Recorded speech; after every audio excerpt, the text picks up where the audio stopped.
Hi, it's Morah Ettie. I'm going to read the book Goggles by Ezra Jack Keats.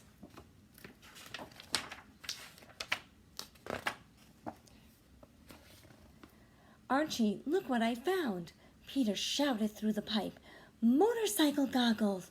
Archie watched Peter through the hole. He listened and smiled.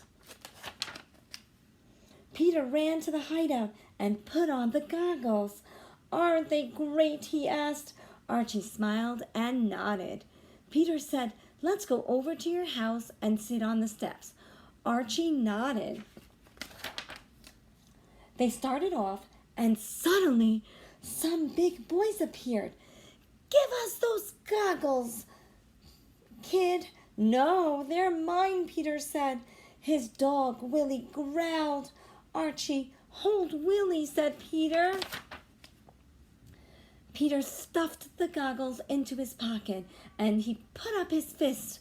Archie gasped. Peter turned to see if something was wrong. The next thing he knew, he was knocked to the ground, and everyone stared at the goggles.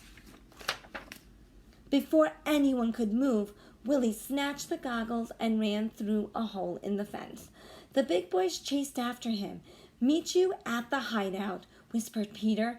You'll go that way, I'll go that way. They won't know where we're going, and Willie will find us. Peter raced to the hideout. He sank down low as he could. Footsteps! The big boys! They followed me. Peter held his breath. Archie!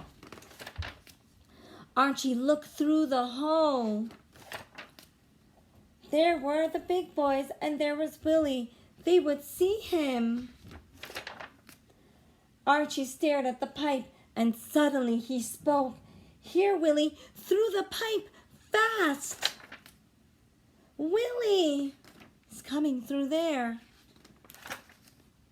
Peter peeked through the hole, and the big boys were coming closer and closer. Peter took a deep breath, and then he yelled through the pipe, Willie, meet us at the parking lot. Head for the parking lot. One of the big boys yelled, let's go. Peter, Archie, and Willie crept out of the hideout. When they reached the fence, they got up and ran. They got to Archie's house. Archie laughed and said, we sure fooled them, didn't we? We sure did, said Peter, handing him the goggles. Things look really fine now, Archie said. They sure do, said Peter. The end.